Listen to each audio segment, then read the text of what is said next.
The last customers had drifted out, leaving behind the gentle hum of a closing bookstore. Dusk bled through the tall windows, painting the Lower East Side in shades of bruised purple and deep blue. Sophie West moved through the quiet aisles, a silent sentinel in a world of forgotten stories.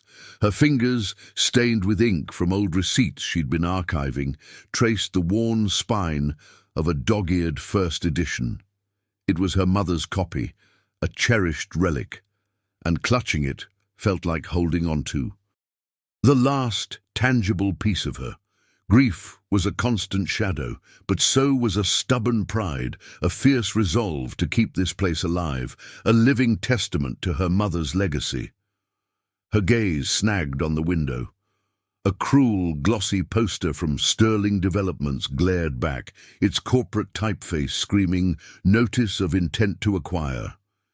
It was taped right over the vibrant "Support Local" sign she'd painted herself. A stark, ugly contrast. The sight made her stomach clench. This bookstore, her sanctuary, her mother's dream, was under siege. Sterling wanted it gone, replaced by another soulless high-rise glass box. She wouldn't let them. She couldn't. The clock chimed 7. Time to lock up. Sophie sighed, pushing away the gnawing worry, one step at a time. She clicked off the main lights, plunging the vast space into a comforting gloom, lit only by the streetlights filtering in. The scent of old paper and brewing coffee, a constant presence, settled deeper around her. She secured the heavy oak door, the familiar click echoing in the sudden silence of the alley. That's when the sleek black car pulled up.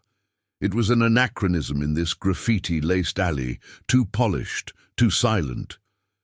Sophie's breath hitched. A figure emerged, tall and impossibly elegant in a tailored suit that seemed to absorb the fading light.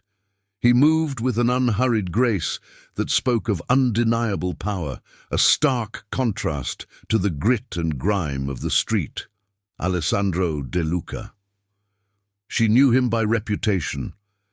Whispers that danced on the edges of the neighborhood's consciousness, not just a patron of the arts, but something more, something dangerous.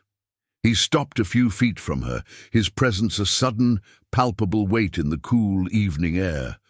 His eyes, dark and intense, swept over her, then over the bookstore's weathered facade. He didn't smile, not exactly, but a subtle shift in his expression hinted at a predatory amusement. "Closing already, Sophie?" His voice was a low murmur, an Italian accent, weaving through the quiet street, smooth as aged whiskey. It wasn't a question, but a statement, an assertion of his knowledge. Sophie felt a shiver, a mix of apprehension and something else, something she refused to name. She pulled her worn cardigan tighter around her. "It's past closing time, yes?" Her voice was firmer than she expected, a small victory. He tilted his head slightly. "A shame. This place, it has a soul, a rarity in a city so eager to discard its past for a hollow future." He paused, his gaze fixed on her. "I believe in preserving beauty, wouldn't you agree? Especially in a changing city." The words were ambiguous, a silken promise wrapped in danger. Sophie's instincts screamed at her. He knew about Sterling. He knew about the threat. His presence here now was no coincidence. She wouldn't let him into her world, not like this, not with that dangerous glint in his eyes. "The store isn't for sale," she said, her voice clear, defiant. "And I don't discuss business." "After hours, Mr. De Luca." She gestured vaguely towards the closed door. "It's a policy." A slow smile finally touched his lips, a startling, dangerous curve. It didn't reach his eyes, which remained sharp, appraising. He simply nodded, a single, deliberate movement. "Of course. Perhaps another time." He turned, the expensive fabric of his suit rustling softly, and slid back into the black car. It pulled away as silently as it had arrived, leaving Sophie alone in the alley, the scent of exhaust. Fumes mingling with the ghosts of old books. Her heart hammered against her ribs. She was wary, yes, but undeniably, unsettlingly intrigued. He was a force, an undeniable, dangerous force, and he had just stepped into her quiet, grieving world. The next morning, the notice of intent to acquire seemed almost quaint compared to the thick envelope that landed on Sophie's doorstep. Inside, a formal letter from Sterling Developments detailed a litany of zoning concerns and code violations. Each point a sharp blade aimed at the heart of her mother's dream. The language was cold, legalistic, threatening. It wasn't just a buyout offer anymore. It was an eviction notice masquerading as a business proposition. Her hands trembled as she read, the paper crinkling under her tight grip. She rushed to Mr. Rossi, the elderly landlord who owned the building. His small apartment above the bookstore usually smelled of garlic and old newspapers. Today, it felt heavy, stifling. Mr. Rossi, usually so, warm and full of anecdotes, sat hunched, his eyes darting nervously. He listened to her frantic explanation of the new letter, his face pale. "Sophie, my dear," he began, his voice barely a whisper. "Sterling, they are very powerful, very persuasive. Maybe it is time to consider their offer." He wouldn't meet her eyes. A cold dread seeped into Sophie's bones. He wasn't just distant, he was scared, and his fear was contagious. The weight of her mother's legacy, the crumbling dream, pressed down on her, suffocating. Back in the bookstore, the familiar scent of paper and coffee couldn't calm her. She tried to organize the new arrivals, but her mind spun with worst-case scenarios. Every creak of the old floorboards sounded like a threat. Then he was there. Alessandro De Luca. He wasn't leaning against a sleek car this time, or waiting outside. He was inside, deep in the obscure art history section, his tailored suit a striking silhouette against the towering shelves. He moved. Slowly, deliberately, his long fingers tracing the spines of heavy, leather-bound volumes. He looked utterly at home, yet completely out of place. He was browsing, seemingly harmless, but Sophie felt his presence like a low thrum beneath the floorboards. He picked out a colossal book on Renaissance sculpture, his gaze sweeping over the intricate illustrations. He moved with a quiet power that drew every eye, even though no one else was in the store. He approached her at the tiny espresso bar, where she stood, trying to steady her hands as she wiped down the counter. He watched her, his dark eyes missing nothing. He saw the faint smudges under her eyes, the tension in her jaw. He saw the despair she was desperately trying to hide. "A difficult morning, I gather." His voice was that same low murmur, smooth and knowing. Sophie flinched, startled by his proximity. She hated that he could read her so easily. "Just business." She kept her voice flat, emotionless. He placed the art book gently on the counter, the thud resonating between them. "Sterling Developments," he said, "not a question, but an observation. They have a reputation for being aggressive. Let's call it that." He tilted his head, a faint, almost imperceptible smile playing on his lips. "As an arts patron, I hear things, whispers of their less than charming tactics." Sophie's heart hammered. He knew. He had to know. "And what do you hear?" she asked, her voice barely a whisper.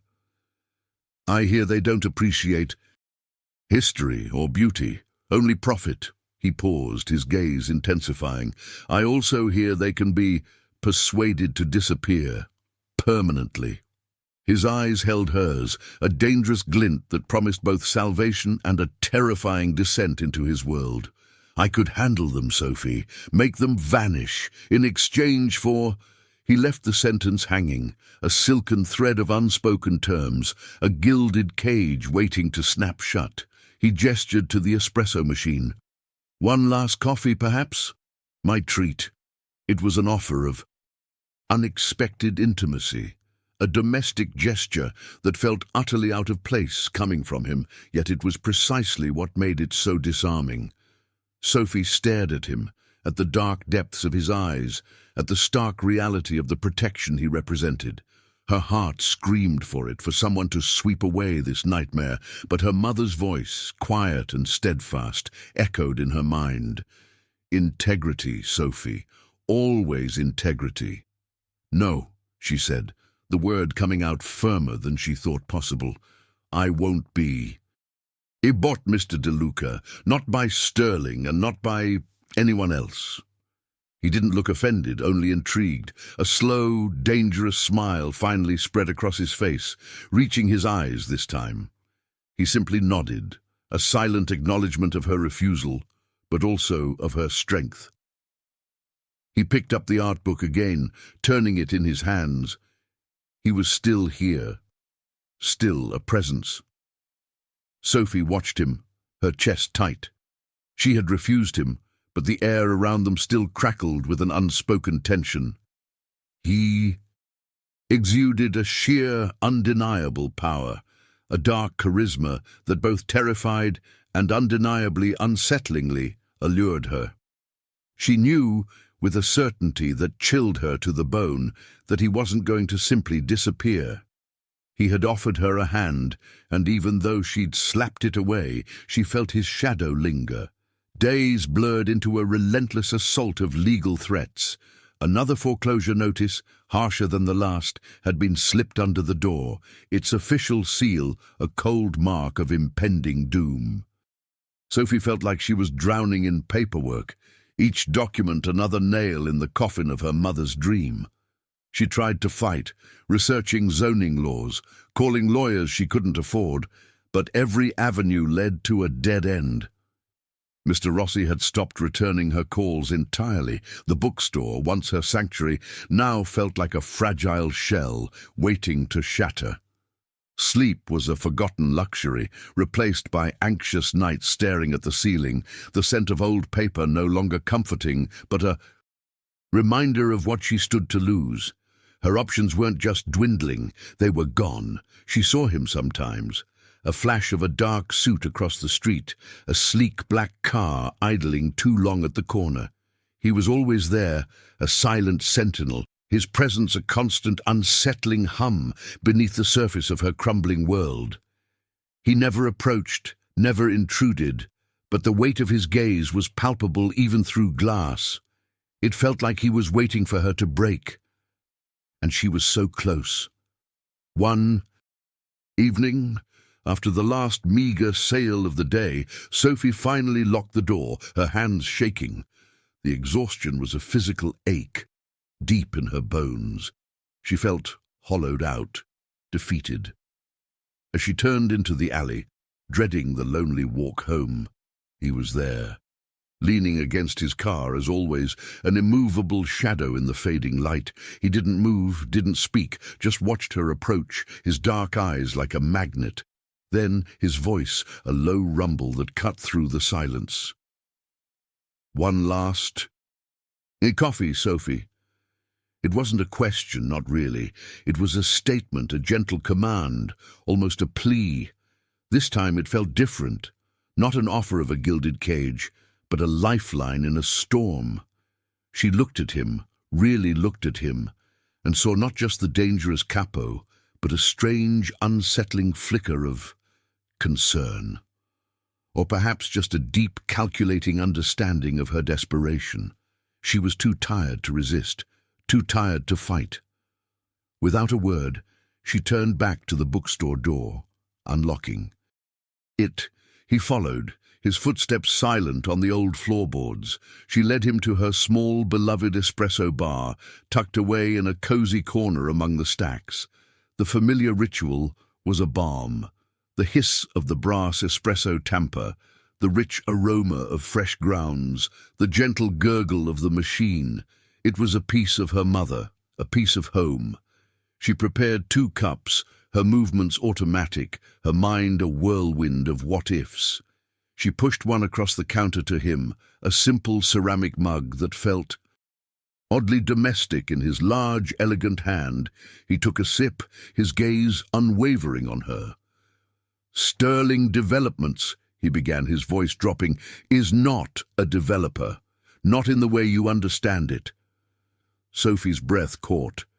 She waited, her heart thudding. "It's a front," he continued, his eyes suddenly hard, devoid of any previous warmth. "A shell corporation for a rival crew. They're not interested in urban renewal, Sophie. They're interested in laundering money. A lot of money." He paused, letting the words sink in. "Your mother's shop, it's the perfect target. Historic, unassuming. A clean slate for dirty cash." The words hit her like a physical blow. Money laundering, her mother's legacy, defiled by something so ugly, so insidious. It wasn't just gentrification, it was pure, unadulterated crime, a cold rage mixed with a wave of terror. She had been so naive. "They won't stop," he said, his voice low and firm, pulling her back from the abyss of her thoughts. "Not until they have. This building, and they won't care who gets hurt in the process." He leaned forward slightly, his presence suddenly overwhelming in the small space. "I can protect you, not just from Sterling, but from the shadow world this has pulled you into. A world they play by different rules." Sophie stared at him, the half-empty coffee cup forgotten in her hand. His words were a dark promise, a heavy cloak of safety woven with threads of danger. He offered salvation, a shield against the monsters she hadn't even known existed, but the cost was her freedom, her agency, her very soul, she feared. The air crackled with the palpable tension between the desperate safety he offered and the terrifying freedom she knew she would lose. She wanted to say no, to scream, to run, but where would she run? The world outside her bookstore had become a far more dangerous place than she had ever imagined, and he was the only one offering to guide her through it. Sophie's mind raced, a dizzying whirl of shock and a cold, hard anger. Money laundering. It was a term from lurid thrillers, not from her quiet life among books. Her mother's shop, a front for criminals. The thought was a violation, a defilement of everything sacred. "They are not developers," Alessandro reiterated, his voice a low, steady current against the storm in her mind. "Not in the way you understand the word. They are a crew, the Moretti family. Ruthless. They don't negotiate. They don't care about sentiment or history or the law. They care about profit, and they will destroy anything or anyone in their path to get it." He pulled out his phone, a sleek, dark device that looked far too advanced for her worn bookstore, and flicked through a few screens. He held it up, showing her quickly, without letting her linger.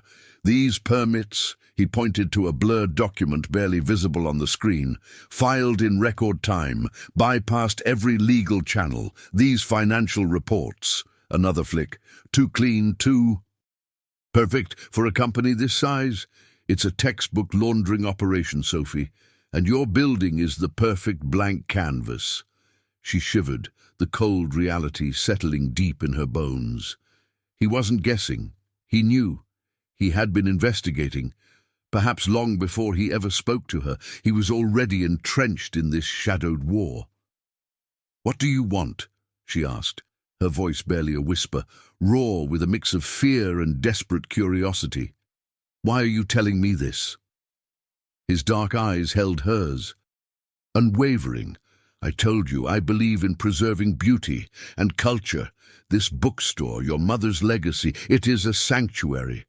My code dictates no harm to civilians, Sophie, especially those who protect something truly valuable."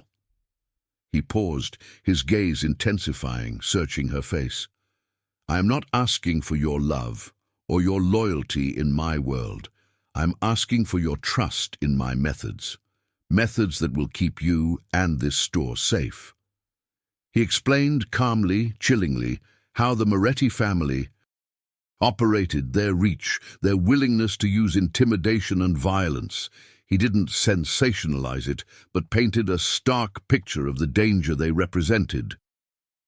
"I will provide resources," he said, his voice firm, leaving no room for argument.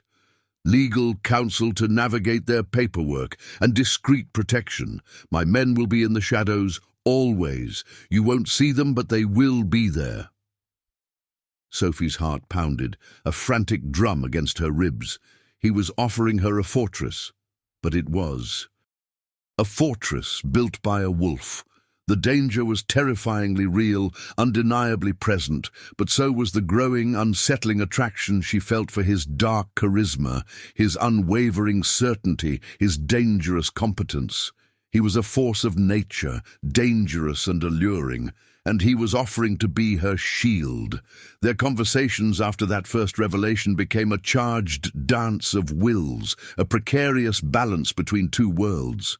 He would visit, always unannounced, always finding her when she was most vulnerable.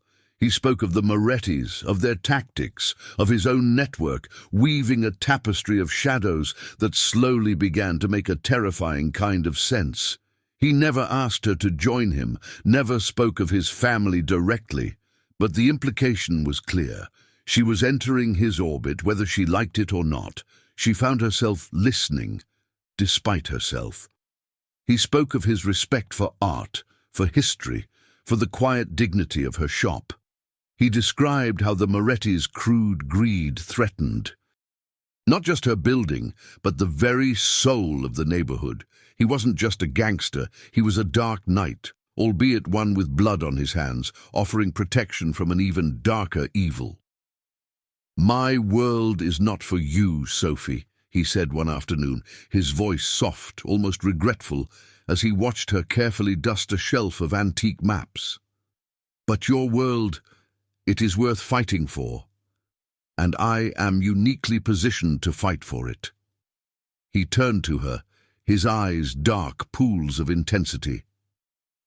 "My code is simple. Culture is sanctuary, and no harm comes to those who guard it. You are guarding it, Sophie." He wasn't asking for her love, or even her affection. He was asking for a dangerous, desperate trust. A trust in his methods, his protection, his unspoken promise that he would keep her safe, even if it meant dragging her deeper into the shadows.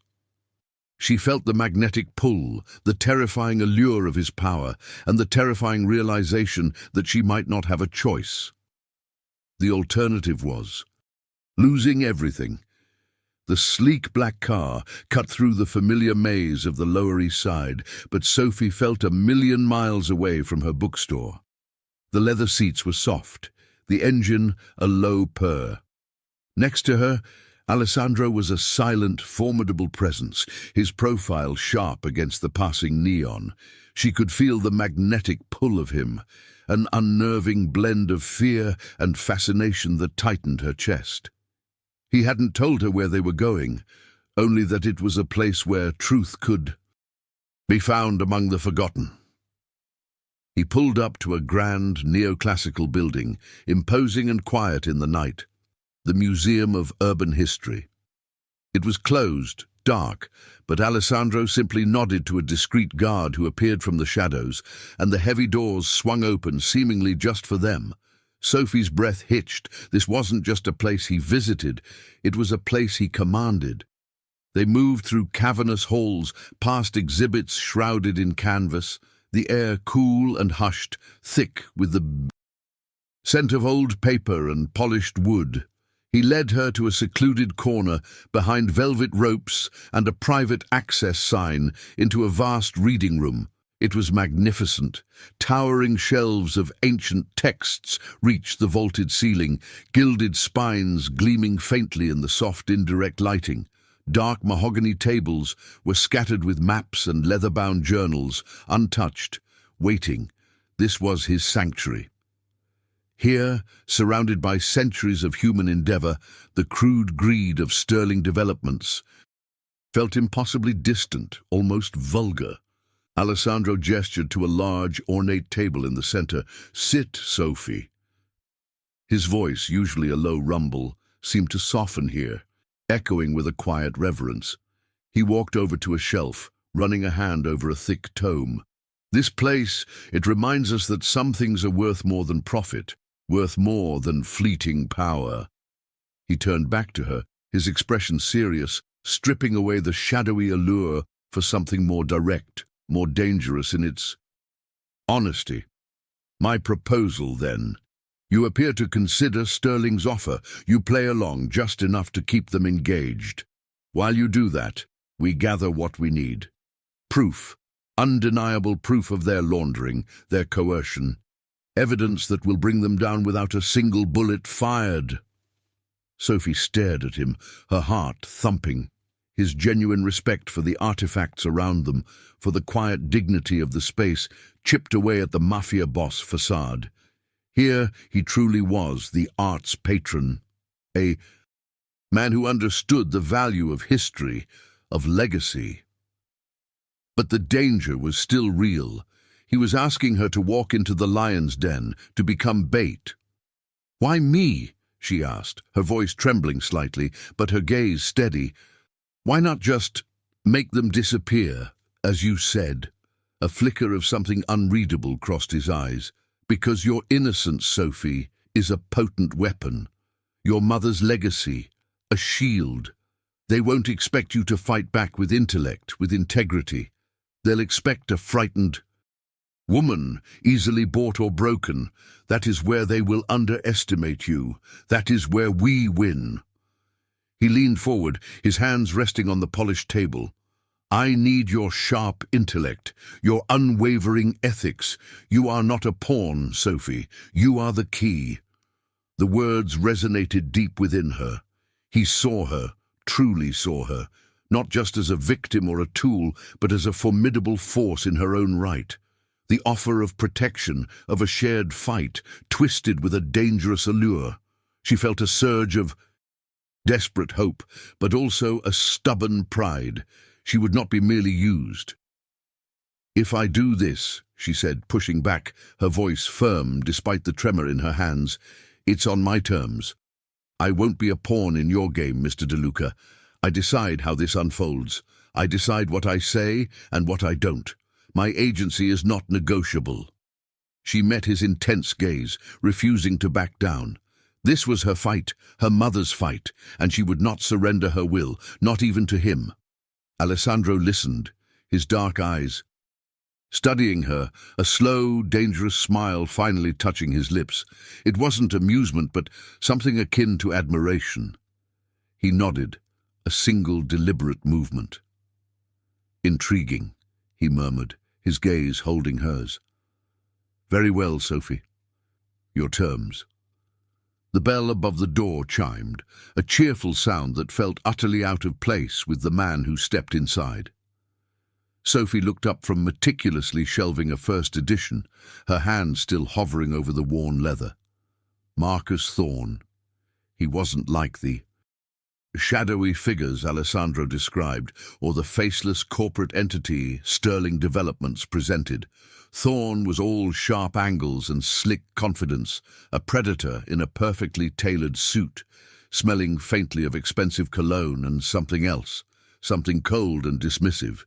His eyes, a pale, almost colorless blue, swept over the bookstore with an air of mild disdain, as if the dusty shelves and quiet corners were beneath him. He didn't browse, didn't even pretend interest in the books. His gaze landed directly on Sophie, a calculated smile touching his lips. It didn't reach his eyes. "Ms. West," he purred, his voice smooth as polished stone, yet with an underlying edge of impatience. "Glad I caught you. I was hoping we could finalize our arrangement." He held up a sleek leather brief, tapping it with a perfectly manicured finger. "Sterling is prepared to move forward. Time is, as they say, money." Sophie's spine stiffened. "There's nothing to finalize, Mr. Thorne. I've made my position clear." She hated how her voice trembled slightly, betraying her outward defiance. He chuckled, a dry, humorless sound. Sentimental attachments are a charming impediment, Ms. West, but impediments nonetheless. This area is slated for revitalization, unavoidable demolitions, you understand. Bypassing sentimentality is simply good business. He took a step closer, his presence expanding, crowding her small space. Your landlord, Mr. Rossi, has been quite cooperative, actually. He understands the inevitability of progress. A chill snaked down Sophie's spine. Mr. Rossi, Alessandro had said he was a part of their plan, that he would appear to side with Sterling, but hearing Thorne say it, so casually, so confidently, sent a spear of doubt through her. Was Mr. Rossi truly helping them, or had he genuinely caved under Sterling's pressure? Had Alessandro misjudged him? The thought made her stomach clench. The elderly man had seemed so scared. Thorne's smile widened, sensing her hesitation. It would be far simpler and less unpleasant if you simply signed. The alternative is quite messy. Legal battles, fines, eventual condemnation. No one wants that, do they? Especially when you're already grieving. The last words were dropped with a calculated cruelty, a casual flick of the knife. Sophie felt a cold fury ignite within her. How dare he use her grief as a weapon? "My mother's legacy isn't for sale," she retorted, her voice gaining strength. "And neither am I." Thorne's smile vanished, replaced by a flat, assessing stare. A spirited defense, admirable if entirely misguided. He placed the brief on the counter, pushing it slightly toward her. "Think about it, Ms. West, before things become truly unavoidable." He turned, leaving the brief like a silent threat, and walked out without another word, the bell chiming a discordant farewell. Sophie stared at the spot where he'd stood, the air feeling colder, tainted. Thorne wasn't just a representative. He was the embodiment of the threat, a tangible, menacing presence. Later that day, as she locked up, she noticed it. A man, casually leaning against the brick wall across the street, seemingly absorbed in his phone. He was too well dressed for the alley, too still. She'd seen him before a few times, always just out of direct sight, always blending in, yet somehow always there. Another man, seemingly a delivery driver, lingered by the dumpster, openly eyeing the street. He'd never been part of the regular delivery crew. They were Alessandro's men. He hadn't mentioned it, hadn't asked, but they were there, quiet shadows, discreetly woven into the fabric of the Lower East Side. Sophie felt a strange mix of emotions, a prickle of annoyance at the intrusion, a flash of fear at the realization of how deeply she was already entangled, but beneath it all, a quiet, undeniable sense of relief. Thorne's visit had left her shaken, feeling exposed and vulnerable. Now she felt a subtle, almost imperceptible shift in the atmosphere around her store, a protective perimeter, unseen yet undeniably present. Alessandro was keeping his word. He was watching. He was protecting her. And the realization, however dangerous, was a strangely comforting weight. The smell hit her first, acrid and metallic, clinging to the humid night air. Sophie had just locked up, the familiar click of the bolt echoing too loudly in the sudden quiet of the alley. She stepped out, her hand still on the cool brass of the doorknob, and froze. A scorch mark, angry and black, marred the brick wall just a few feet from the bookstore's back entrance.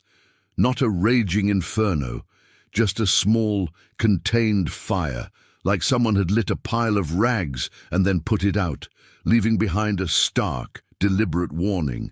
A thin layer of soot still covered the ground, gritty beneath her worn sneakers. It was too close, too intentional, too specific. Her breath hitched. This wasn't a random act of vandalism. This was a message. A clear, undeniable threat from Thorne, from Sterling, from the Moretti family. It wasn't just paper anymore. It was real. It was fire. A wave of pure, visceral terror washed over her, quickly followed by a searing, righteous anger. She felt the delicate balance of her life, already precarious, finally shatter. She had been living on a razor's edge, pretending she could control this, that she was making choices. But she wasn't. She was being dragged deeper, pulled into a dark current she couldn't escape. Her quiet bookstore now a target, her mother's legacy scorched.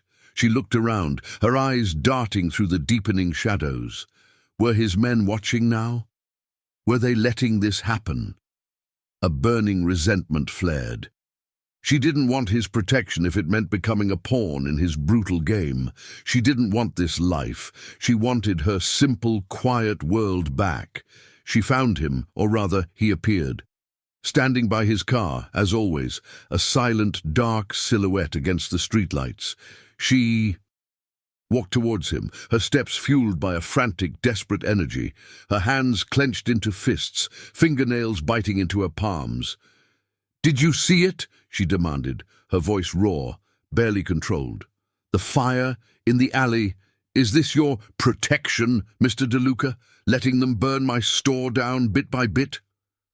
He turned, his dark eyes sweeping over her face, then towards the alley.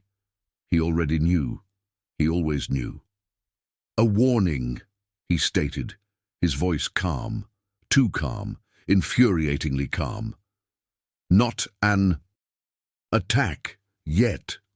Not an attack yet," she echoed, a hysterical laugh bubbling up.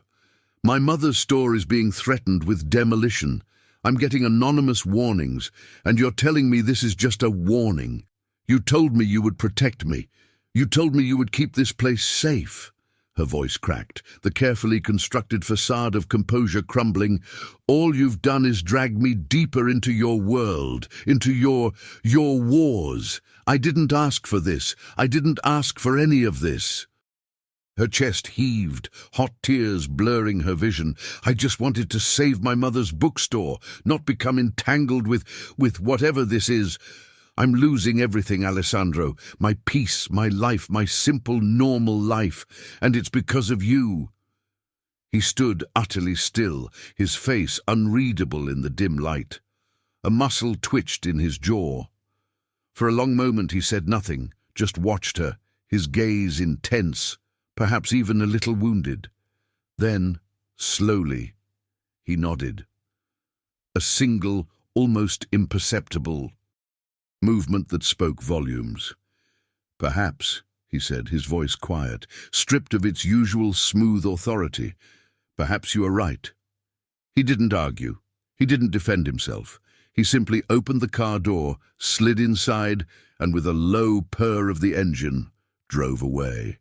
No promise of return, no comforting words, no lingering presence. Just gone. Sophie stood alone in the alley, the acrid smell of smoke still in the air, the sudden silence deafening.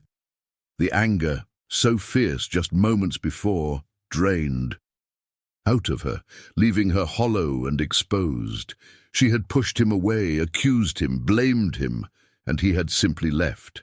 The surveillance, she knew, would remain. His men would still be shadows in the periphery. But he was gone. And in his absence, the shadows in the alley felt deeper, the threat more immediate, more terrifying. His world was dangerous, yes, but his absence felt like a gaping, freezing void. That night, she couldn't sleep. She wandered the silent aisles of the bookstore, the dog-eared first edition clutched in her hand. The pages were brittle, the scent of old paper a faint whisper of comfort. She ran her fingers over her mother's spidery handwriting in the margins, the familiar loops and curls a lifeline to a simpler time. Grief was a familiar companion, but tonight it was laced with a new, unsettling fear. She found her mother's vintage fountain pen on her desk, nestled in an old ceramic dish. She picked it up, the cool metal a solid weight in her hand. It was beautiful, elegant, a symbol of her mother's quiet strength, her love for words, for knowledge. She thought of Alessandro, of his dangerous charm, his unsettling code. He was a wolf, but he was her wolf, and she had just driven him away. The moral ambiguity of her situation pressed down on her, suffocating. She hated needing him, hated the way his power had become a strange, twisted comfort, but she also knew, with a certainty that chilled her to the bone, that she was now truly alone in this fight, and alone she might not survive. She gripped the pen, a fragile symbol of her resolve, and stared into the dark. The new notices arrived like a plague, each envelope thicker, more official, more menacing than the last.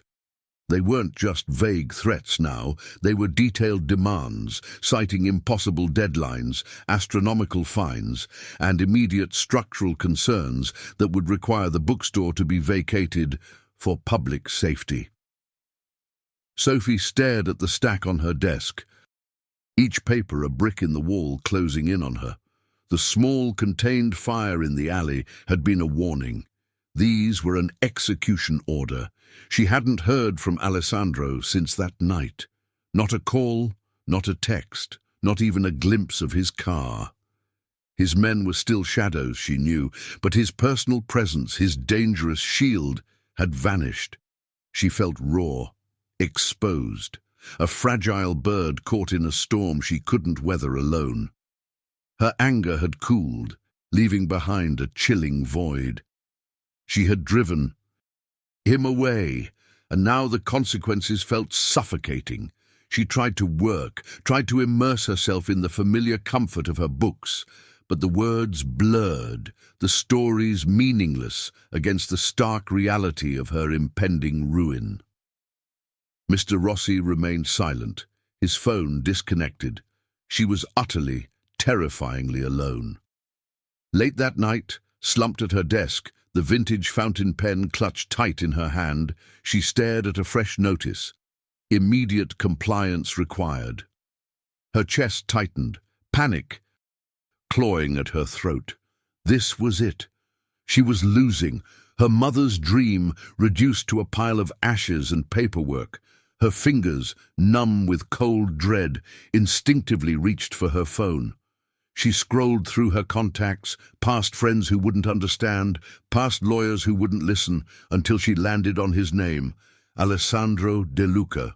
Her breath hitched. She hated the desperation, hated the way her pride had to bend, to break. But she was scared, more scared than she had ever been in her life. She pressed call. It rang once, twice. Her heart hammered, a frantic drum against her ribs. She was about to hang up, to retreat into her lonely defiance, when his voice, low and measured, cut through the static. Sophie. It wasn't a question. He had been waiting. They're sending more notices, she whispered, her voice cracking. Aggressive ones. They want me out. Now. She took a shaky breath. I'm scared, Alessandro. The admission tasted like ash in her mouth, but it was the truth, the raw, terrifying truth. But I won't surrender, not this, not my mother's legacy. A beat of silence stretched between them, thick with unspoken meaning. Then, his voice, deeper now, resonating with an almost dangerous intensity. Good. He hung up. Just like that. No promises, no platitudes, just a single, powerful word. Less than an hour later, the sleek black car pulled up to the curb. He emerged, a dark, imposing figure, his tailored suit a stark contrast to the dim streetlights. His eyes, when they met hers through the glass of the bookstore door, were intense, unwavering. He didn't smile, didn't offer any soft greeting. The air crackled with a renewed tension, a dangerous energy that had been absent in his withdrawal. He walked straight to her, his gaze sweeping over the stack of notices on her desk. He didn't touch them, but his presence alone seemed to dwarf their threat. They're trying to accelerate the timeline, he observed, his voice a low rumble. Panic you. Into a mistake, but panic serves no one. Sophie looked at him, really looked at him. The relief of his presence was a dangerous warmth spreading through her, mixing with a renewed sense of apprehension. He was here. He hadn't abandoned her. But she was still on his terms, in his world. "What now?" she asked, her voice steadying, finding a flicker of her defiance again. "You said you could fight them. How?" He leaned against the edge of her desk, his gaze piercing. "We need concrete proof, Sophie, not just of their laundering, but of their bribery, something undeniable, something that will bring down their entire operation without involving my family directly, something that keeps you out of the line of fire." He paused, his eyes narrowing slightly. "The Morettis are crude. They prefer brute force, but they are predictable. They will try to buy off anyone they think stands in their way, anyone who seems compliant." A subtle shift in his expression, a dangerous glint. "The betrayal, Sophie, will come from an unexpected source, someone who appears to side with the developer, someone who seems to have caved under pressure." Sophie's breath hitched. Mr. Rossi. It had to be Mr. Rossi, the elderly landlord, scared and silent. So he wasn't betraying her after all. A wave of relief, hot and sudden, washed over her. "This will be a delicate operation," Alessandro continued, pulling her back. "It will require precision and your involvement. Your agency, Sophie, is crucial here. You will be at the center of this, just as you insisted." He pushed off the desk, turning towards the door. "We need to think, to plan. I suggest we revisit the museum." "Sometimes," he murmured, a faint, almost imperceptible smile touching his lips, "inspiration is best found among the forgotten." He didn't wait for her answer, simply walked out, leaving her alone in the suddenly less terrifying silence of her bookstore, the stack of notices no longer an execution order but a blueprint for a dangerous game she was about to play. The sleek black car purred through the hushed streets, a silent predator in the city's concrete jungle. Sophie sat beside Alessandro, the magnetic pull of his presence still an unsettling hum beneath her skin. This time, the destination was familiar, the imposing neoclassical museum of urban history. The grand doors, usually closed to the night, swung open for them, revealing the same hushed reverence, the same scent of old paper and polished wood. He led her deeper into the museum, past the shrouded exhibits, into a vast, secluded reading room. The towering shelves, laden with ancient texts, seemed to absorb all sound, all doubt. Here, surrounded by centuries of human endeavor, the raw, brutal threat of the Moretti family felt distant, almost unreal. Alessandro paused by a heavy oak table, his gaze sweeping over the dusty spines. "We need a quiet place to think," he murmured, his voice softening with the room's ambience. "A place where history reminds us of patience and secrets." He turned to face her, his dark eyes intense, unwavering. "And speaking of secrets, Sophie, I have one that might surprise you." Sophie's heart hammered. She braced herself for another twist, another revelation of how deep the shadows truly ran. "Mr. Rossi," he began, his voice dropping. "Your landlord. He has not betrayed you." Sophie gasped, a sharp intake of breath. The cold dread that had settled in her stomach since Thorne's visit, the gnawing doubt about the elderly man's loyalty, began to recede, replaced by a sudden, overwhelming wave of relief. Mr. Rossi, not a traitor, not scared into submission, but what? Alessandro's lips curved into a faint, dangerous smile. "He is with us. He has agreed to wear a wire." The words hit her like a physical blow, yet they brought with them a surge of astonished hope. A wire. A recording device, not a bullet, not a bomb, but a whisper, a hidden truth. This was their fight, fought with intellect, not violence. This was the trap. "He will meet Thorne," Alessandro explained, his voice low and precise, and Thorn, being the crude, predictable man he is, will offer him a bribe to expedite the demolition, to ignore the code violations, to betray you, Sophie, on record. He watched her, gauging her reaction. That recording will be our weapon, undeniable proof. Sophie's mind reeled. Mr. Rossi, the gentle old man, bravely stepping into the lion's den. Her astonishment morphed into a fierce, protective gratitude. He was risking everything for her mother's legacy. A glimmer of hope, bright and defiant, flared within her. "But the wire," she began, her voice still a little shaky. "It has to be undetectable. Thorn, he's meticulous." Alessandro's eyes held hers, a silent challenge. "Precisely. That, Sophie, is where your agency comes in. Your contribution to this delicate operation." He gestured vaguely to the towering shelves around them. "We need a vessel. Something innocuous, something from your world, not mine. Her task, her intellect, her unique strength, not as a fighter, but as an archivist, a protector of words." The adrenaline surged, replacing the fear with a sharp, exhilarating focus. "A book," she murmured, her gaze sweeping the shelves. "A specific book." Back at the bookstore, under the soft glow of a single lamp, Sophie moved with a newfound purpose. She wasn't just a bookseller anymore, she was an artisan of subterfuge. She carefully selected an obscure, forgotten volume from the local history section, Legends of the Lower East Side, a compendium of urban lore.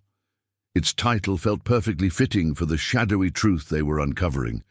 It was old, thick, its pages yellowed and brittle, but unassuming. Perfect. She laid it open, her fingers tracing the faded print, then picked up a sharp, thin blade. Her hand, usually stained with ink, now held the promise of a different kind of mark.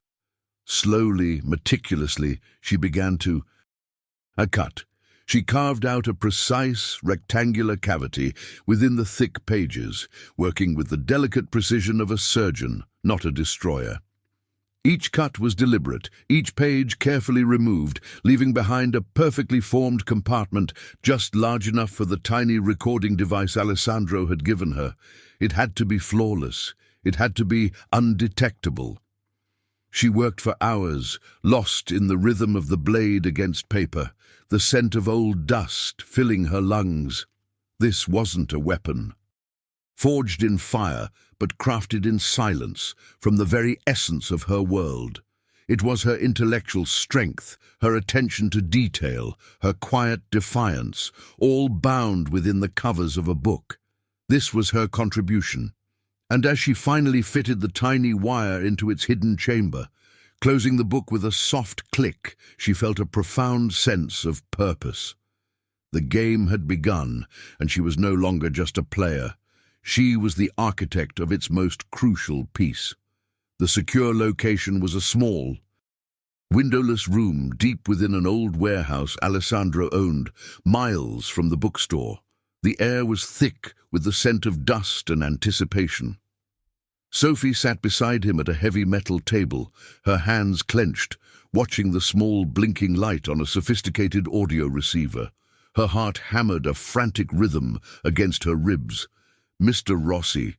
He was out there, bravely wearing the hollowed book, facing Marcus Thorn, and Sophie felt a cold, sharp dread twist in her gut. She knew it was a ruse, a necessary act, but the thought of the kind old man being pressured, being forced to pretend betrayal, made her sick. Then a faint crackle. The receiver hummed to life. Muffled voices, distorted but discernible, filtered through the small speaker. Thorn's slick, condescending tone was unmistakable, a viper's hiss, and then Mr. Rossi. His voice, usually so warm and full of life, was hesitant, almost scared. Sophie's breath caught in her throat. "A generous offer, Mr. Rossi." Thorn was saying, his voice oozing false concern. "More than enough for a comfortable retirement. Why fight the inevitable?" Sophie felt a surge of nausea. This was it, the moment of truth. She gripped the edge of the table, her knuckles white. She knew this was part of the plan, but her stomach churned with a genuine fear for Mr. Rossi. His apparent distress, even if feigned, was heartbreakingly real. "The permits, the tenants," Mr. Rossi mumbled, his voice wavering. "My word." "Sentimentalities," Thorne scoffed, a dismissive laugh following. "We'll handle the paperwork, expedite the demolition, and the tenants, they'll find new homes. A little incentive, shall we say, to overlook certain violations that could pop up. A substantial bonus for your cooperation, Mr. Rossi, enough to ensure the demolition begins next week." Sophie's blood ran cold. Next week. It was happening so fast. The bribe, laid bare, crude and undeniable. She closed her eyes, picturing Thorne's smug face, Mr. Rossi's scared, kind eyes. It felt too real, too dangerous. Then Mr. Rossi's voice, lower now, sounding resigned, almost broken. "Very well, Mr. Thorne, it seems I have no choice." A cold dread seeped into Sophie's bones. Despite knowing it was a ruse, a wave of despair washed over her. It sounded so convincing, so utterly defeated. She felt a profound sadness, a betrayal she knew wasn't real, but which resonated deep in her soul. She risked a glance at Alessandro. His face was impassive, his dark gaze fixed on the receiver, but she saw the slight tightening of his jaw, the subtle clench of his hand resting on the table. He was listening, absorbing every nuance, every lie. He felt her distress, the quiet shift in her breathing. He turned his head slightly, his gaze meeting hers. A flicker of understanding, perhaps even regret, crossed his face. He reached out, his long fingers gently covering her clenched hand.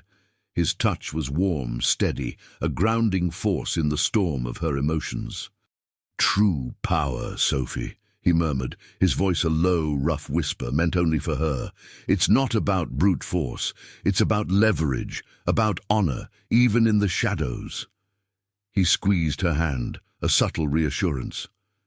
"The Morettis, they understand only greed. They think everyone has a price.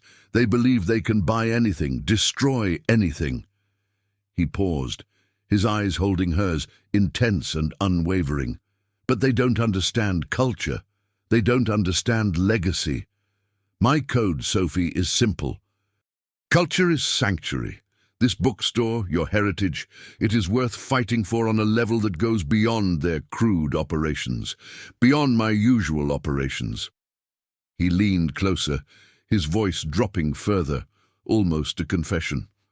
"I told you I would protect you, but watching you fight, watching you stand for what you believe in, with such fierce integrity." He trailed off, his gaze deepening, searching hers. "My respect for you has grown, Sophie. Beyond mere protection. It's genuine. Admiration for your strength, for your unwavering spirit." His words, spoken so quietly in the tense silence, resonated deep within her. They were a dangerous balm, a startling confession that cut through her fear and dread. He saw her, truly saw her, not just as a pawn or a civilian to be protected, but as an equal, a force he admired. The cold dread eased, replaced by a complex, unsettling warmth. She was still terrified, still navigating a world she didn't belong in, but in his unwavering gaze, in his dangerous code, she found a strange, compelling solace. He was a wolf, yes, but he was a wolf who respected the quiet strength of a rose. The muffled recording of Thorne's bribery, crude and undeniable, had been secured. Sophie felt a profound, exhausting relief flood through her, followed by a surge of adrenaline. It was done.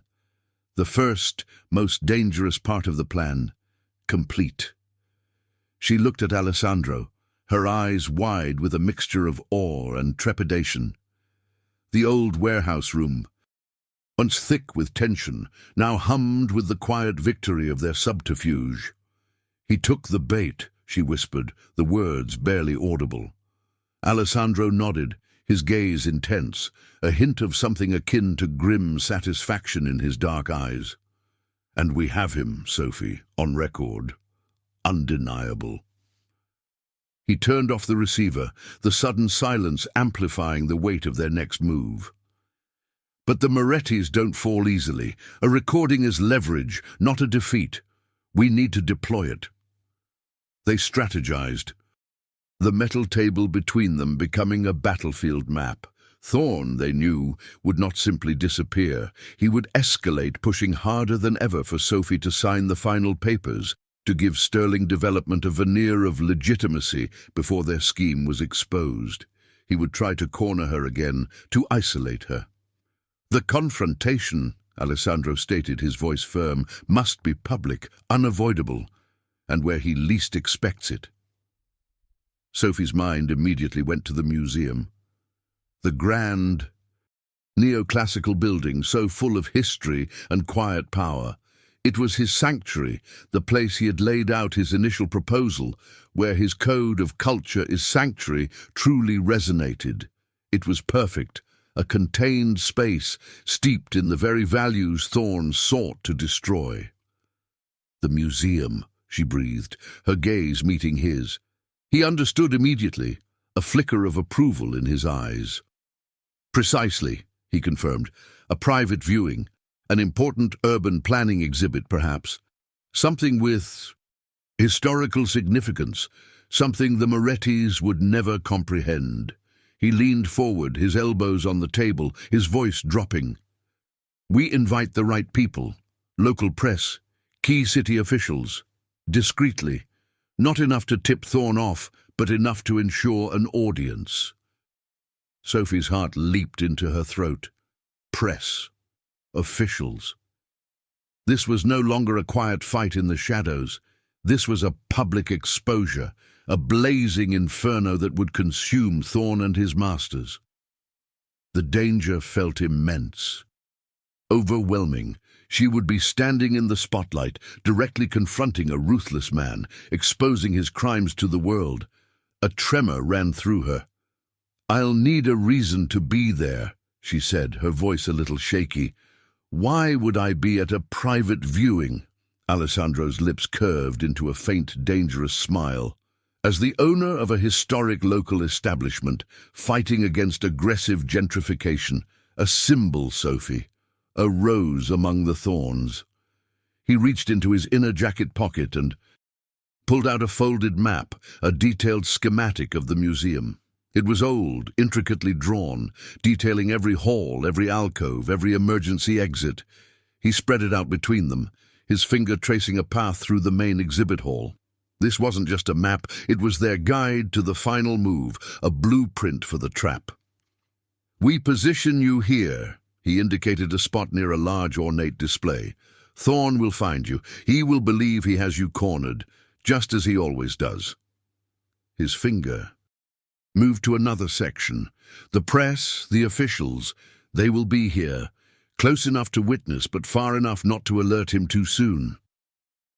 The plan was audacious, terrifying, brilliant. Sophie felt the immense weight of it settle on her shoulders. She would be the bait, the focal point. The danger inherent in confronting Thorn directly in a public forum was immense. He was a dangerous man, capable of anything.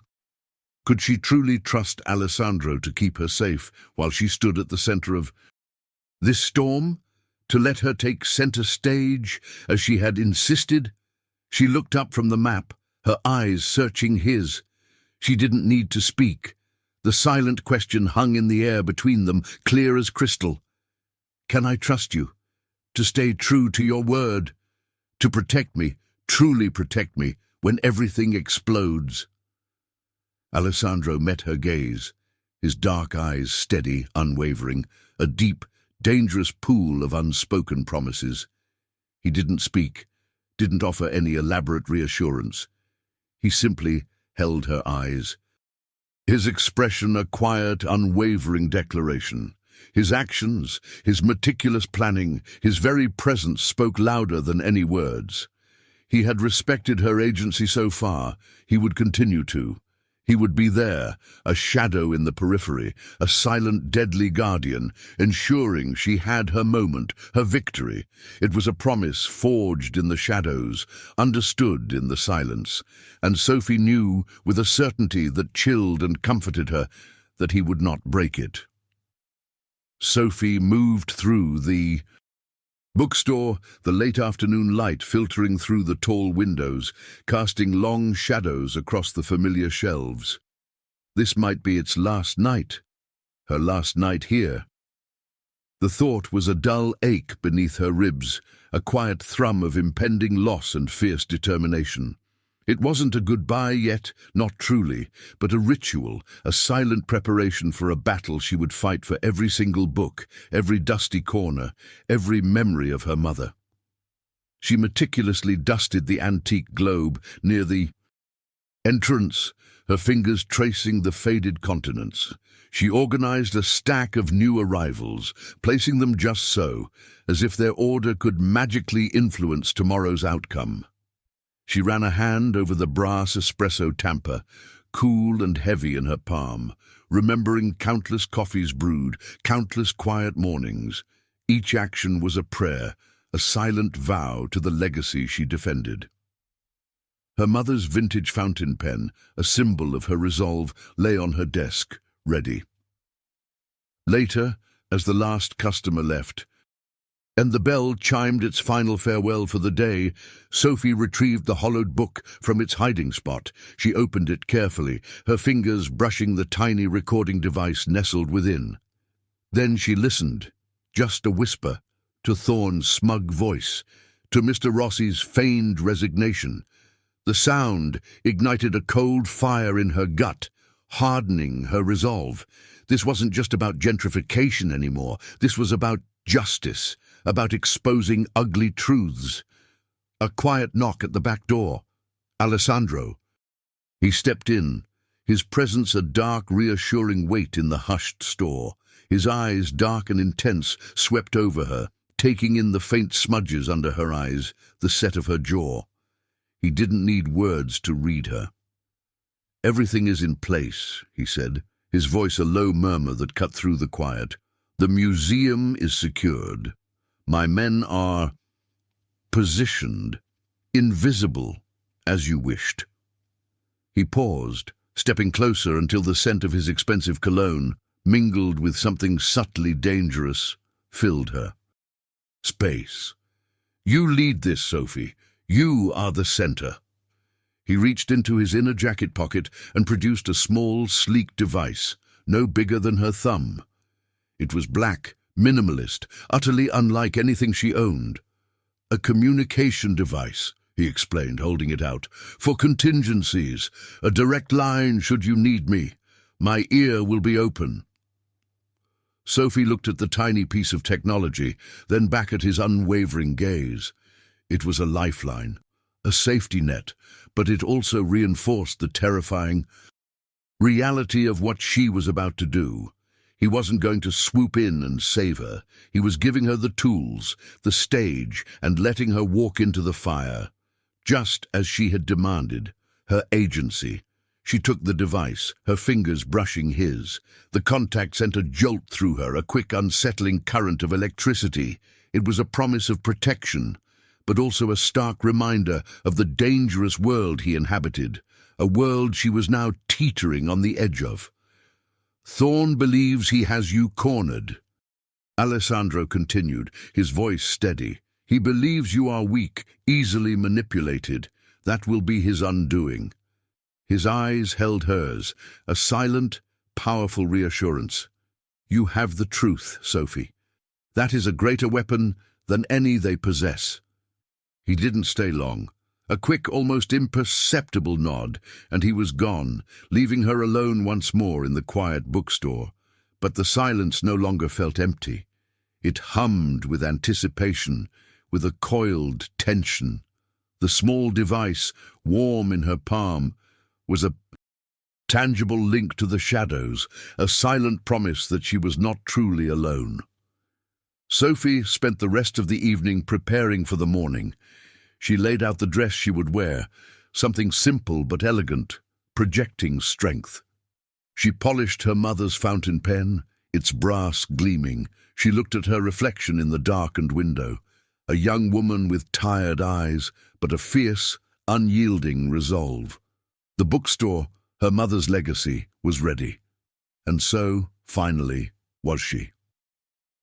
Tomorrow, the truth would shine a light into the darkest corners, and she would be the one holding the lamp.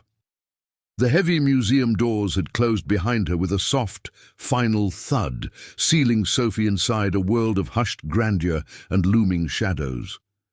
It was well past visiting hours.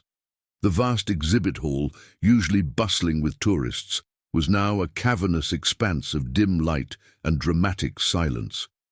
Security guards, or rather Alessandro's discreetly placed men, were nowhere to be seen, yet their presence was a silent hum beneath the polished marble floors. Sophie walked deeper into the exhibit, her heels echoing faintly, the sound swallowed by the towering ceilings. She moved towards the designated area, a section dedicated to urban development and historical preservation. The exhibits were shrouded in dim theatrical lighting, making the old photographs and architectural models seem almost ghostly. The air was cool, carrying the scent of old paper and dust, a scent that usually comforted her, but tonight it only amplified the prickle of anticipation on her skin. Her heart hammered against her ribs, a frantic drumbeat that seemed too loud in the profound quiet. She was alone, truly alone. Alessandro's tiny communication device felt impossibly small and cold in her palm, a fragile link to the outside world, to the dangerous man who had orchestrated this moment. He had trusted her to lead, to stand at the center, and she would, for her mother, for the bookstore. Sophie stopped by a large display case, pretending to examine an old city map, her reflection a pale, tense oval in the glass. Her dress, simple but elegant, felt like a costume for a play with impossibly high stakes. She smoothed her hands over the fabric, trying to steady them. This was it. The culmination of weeks of fear, of planning, of a terrifying dance with the shadows. The air around her crackled, thick with unspoken possibilities. A soft click echoed from the main entrance, barely audible. But Sophie's every nerve-ending registered it. He was here. Marcus Thorne. She didn't turn immediately, letting the suspense build, letting him think he had caught her off guard. She heard his footsteps, light and confident, approaching across the marble floor. He was alone, just as Alessandro had predicted. He believed he had the upper hand, that she was a cornered mouse, ready to sign her defeat. "Miss West," his voice, smooth and condescending, sliced through the quiet. It was closer now, right behind her. "Punctual as always. Though I admit I'm surprised you decided to grace us with your presence tonight, after all the unpleasantness." Sophie slowly turned, her face a mask of carefully constructed composure. Thorne stood a few feet away, a predatory smile playing on his lips. His tailored suit was impeccable, his eyes, those pale, colorless blue eyes, glinting with smug satisfaction. He held a sleek leather brief in one hand, the same one he'd tapped on her counter days ago. The sight of it sent a fresh jolt of fear through her, but she pushed it down, replacing it with a cold, clear resolve. "Mr. Thorne," she replied, her voice steady, betraying none of the tremor in her hands. "I wouldn't miss this for the world." He chuckled, a dry, dismissive sound. "Such tenacity. Truly, I admire it. But it's wasted, I assure you.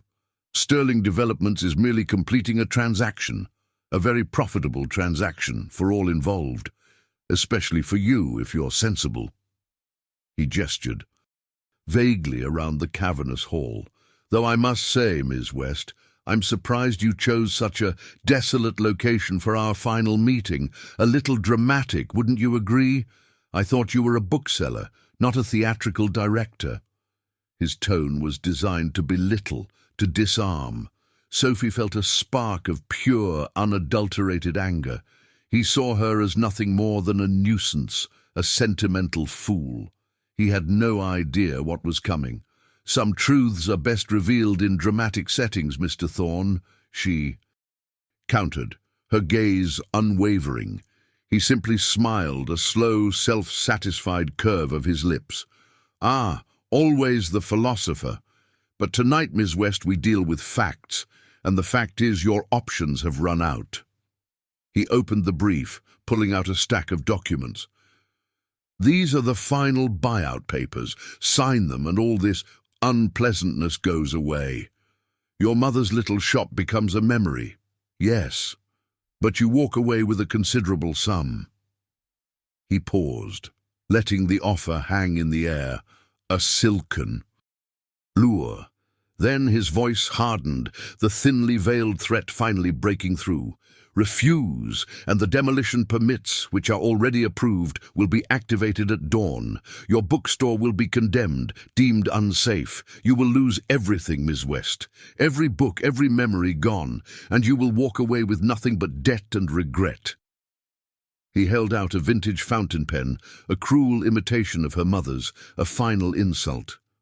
"One last chance, Sophie. Be sensible. Sign." Sophie looked at the pen, then at the smug confidence in his eyes. He believed he had won. He believed she was cornered, helpless. He had no idea the trap had already sprung. She felt the hollowed book, nestled securely in her clutch bag, a silent, powerful weapon. The small communication device pulsed faintly in her other hand.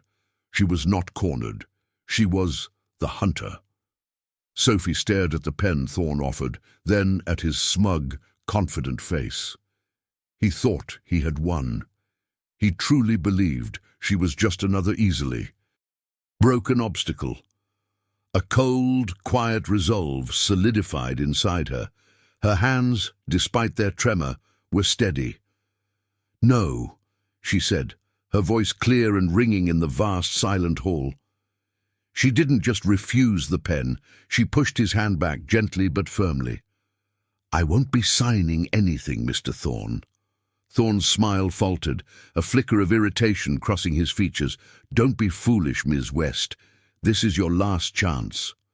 Sophie's lips curved into a slow, dangerous smile of her own. "Oh, I think—" "Not." Her hand, quick and deliberate, reached into her clutch bag. She didn't pull out a weapon or even a document. She pulled out the hollowed book, Legends of the Lower East Side, its unassuming cover a stark contrast to the drama unfolding. Thorne's eyes narrowed, confusion battling with his arrogance. What was this? Some sentimental prop? Then Sophie produced the tiny, sleek audio player Alessandro had given her, nestled perfectly within the book's hollowed pages. She pressed play.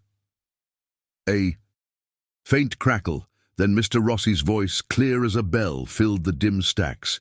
His hesitant, resigned tone, followed by Thorne's smooth, contemptuous reply, echoed through the hushed hall.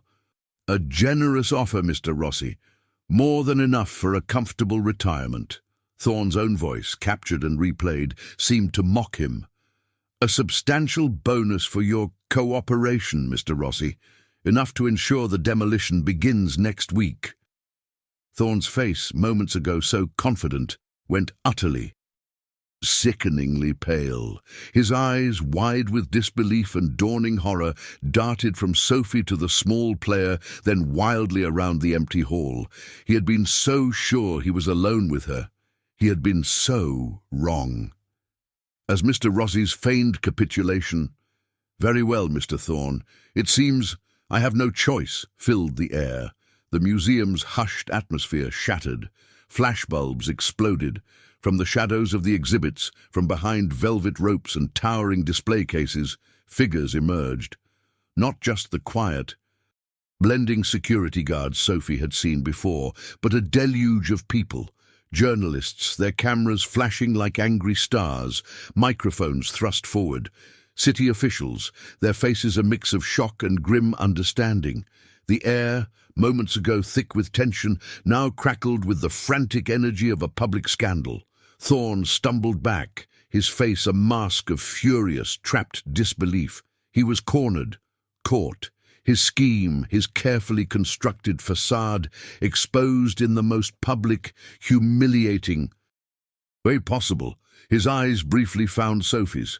There was no smugness now, only a raw, terrifying hatred. Sophie felt her hands tremble, but her gaze remained locked on Thorne, then swept over the suddenly crowded room. She knew Alessandro was here, a shadow in the periphery, felt but unseen, just as she had insisted. His presence was a silent anchor. This was her moment, her voice. She stepped forward, holding the small player and the hollowed book aloft, a modern David facing a corporate. Goliath! Her voice, though still tinged with the adrenaline of the moment, was strong, clear, and unwavering. "This," she declared, addressing the sea of flashing cameras and eager faces, "is Marcus Thorne, representing sterling developments. And this recording details his bribery, his coercion, and the true nature of his company's operations." Her eyes burned with a righteous fire. "They are not developers. They are a front for a money laundering scheme. They sought to destroy my mother's legacy, to defile this neighborhood, all for dirty money." She paused, letting her words sink in, letting the truth echo through the hallowed halls. "They preyed on my grief. They threatened my livelihood. They thought they could buy silence or force compliance. But some things," she said, her voice rising, "are not for sale. Some legacies are worth fighting for, and some truths, even in the darkest corners, will always find a way to light." Thorne, trapped and exposed, stood frozen in the glare of the flashbulbs, his carefully constructed world crumbling around him. The recording played on, Mr. Rossi's voice, a testament to bravery and cunning, sealing his fate. Sophie stood tall, her heart still hammering, but her spirits soaring. The truth was out, and it was glorious. The museum hall erupted into a cacophony of sirens, flashing lights and shouting. Police officers, a blur of blue uniforms, swarmed Marcus Thorne, their authoritative voices cutting through the press's frantic questions. Thorne, his face still a mask of pure, incandescent fury, was cuffed, the metallic click echoing with a satisfying finality. Sterling Developments, the glossy facade for the Moretti family's laundering scheme, was exposed, dismantled, its ugly truth laid bare for the entire city to see. The immediate threat to Sophie's bookstore, to her mother's legacy, was gone, vanished. Sophie stood amidst the chaos, a quiet eye in the center of the storm. Exhaustion, deep and bone-weary, settled over her, but beneath it, a soaring, exhilarating triumph. Her hands still trembled, the hollowed book clutched tight, but her spine was straight, her chin held high. She was a beacon of integrity, a rose that had not only survived the thorns, but had used them to her advantage. She had done it. She had saved the store. Later, much later, the adrenaline finally receded, leaving her hollowed out, drained. She found herself back at the bookstore, the heavy oak door locked against the lingering echoes of the day's drama. The silence here was a balm, the familiar scent of old paper and coffee, a comforting embrace. She moved through the quiet aisles, picking up a stray receipt, straightening a stack of books, a quiet, almost ritualistic cleaning. It was a way to ground herself, to reclaim her space, her world. A soft knock at the back door. She knew it was him. Alessandro De Luca stepped into the muted light, a dark, imposing figure, his tailored suit still impeccable despite the long, tumultuous day. He carried a single bottle of red wine and 2 elegant glasses. He didn't speak, didn't intrude, just watched her, his dark eyes intense, unreadable.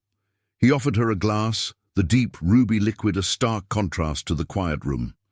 She took it, her fingers brushing his, a familiar spark of unsettling electricity passing between them. Sophie took a sip, the warmth spreading through her, loosening the tight coil of tension in her chest.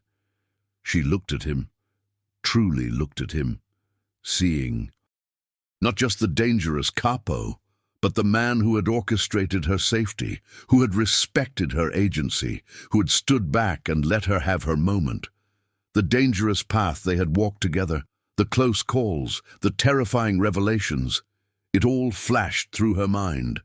And with it, the undeniable allure of his protection, the magnetic pull of his dark charisma, a silent current that had flowed between them from their very first encounter. "It's over," she whispered, the words tasting like freedom and exhaustion. He nodded, his gaze unwavering. "For now, the Morettis will be occupied. Sterling is finished." She felt the gratitude, profound and overwhelming, but also a fierce, stubborn insistence on her own terms. He had given her this victory, yes, but it had been her victory, fought on her ground, her mother's legacy, her store, her soul. "My mother's legacy," she began, her voice gaining strength. "This store, it will be preserved, but on my terms, free of any ownership that compromises its soul." She met his gaze, her heart hammering but her voice firm. This was her choice, her line in the sand. She chose her independence, her quiet dignity above all else. She would not be owned, not by Sterling, and not by him, no matter how tempting his dangerous protection, how alluring his presence. Alessandro listened, his face impassive, but his eyes held a subtle shift, a flicker of something akin to admiration, perhaps even understanding. He didn't argue, didn't try to persuade. He simply nodded, a slow, deliberate movement that acknowledged her strength, her unwavering spirit. "My world," she continued, her voice softer now but no less resolute, "and your world, they can't truly mix, not in that way. But—" She paused, searching his eyes, offering a different kind of connection, a bridge built not on ownership or power, but on something else entirely. "We walked this path together, Alessandro. We shared a truth, a dangerous understanding. That doesn't disappear." She offered him a small, genuine smile, a luminous glow in the quiet bookstore. A shared understanding, a different kind of future, one that respects that independence. He simply watched her, his dark eyes reflecting the soft lamplight, a silent acknowledgement of her choice, of her strength, of the unique, powerful connection that had been forged between them in the fire of their conflict. It was a connection that was anything but simple, anything but ordinary, but it was real. And in that moment, in the quiet aftermath of their victory, it felt luminous and steady. Months later, the ghosts of Sterling developments were nothing more than a bad memory, whispered like a forgotten urban legend. The notice of intent to acquire was long gone, replaced by a gleaming brass plaque near the bookstore's entrance. The West Archival Library, dedicated to the memory of Ilara West, lover of stories and keeper of dreams. Sophie ran her fingers over the cool metal, a quiet, luminous warmth spreading through her chest. The bookstore, her mother's legacy, hadn't just been saved, it had been transformed. It was now a non-profit archive, a vibrant hub for local history, literature, and quiet conversations among the stacks. The scent of old paper and freshly brewed coffee still permeated the air, but now it was mingled with the energy of students, researchers, and community members, all drawn to the sanctuary she had fought so hard to protect. Her life was still far from quiet. But it hummed with purpose. The legal battles had been exhausting, the transition challenging, but every late night, every meticulous cataloguing session had been worth it. She was still Sophie West, the bookseller, but she was also the director of an archive, a guardian of stories, and a survivor. Alessandro, true to his word, had remained a shadow, but a benevolent one. The anonymous donation that had jump-started the non-profit conversion, the funding for the state-of-the-art climate control, the endowment for a new reading series, all had his fingerprints, subtle and undeniable. The Alara West reading series, he had insisted, a quiet tribute that brought a fresh wave of tears to Sophie's eyes when she saw the first brochure. He respected her fiercely, respected her mother's memory, and respected her independence above all else. He still visited. Not with a sleek black car idling ominously, not with urgent, dangerous proposals. Now he simply appeared, usually late in the afternoon, when the archive was winding down. He would wander the aisles, his tall, tailored silhouette a familiar presence against the towering shelves, his dark eyes taking in the quiet hum of activity. He never spoke of the past, never alluded to the shadows they had danced through. Their conversations were about books, about art, about the subtle nuances of human nature found within the pages. One afternoon, he found her at the tiny espresso bar, polishing the brass tamper, the familiar. Ritual a comforting anchor in her busy new life.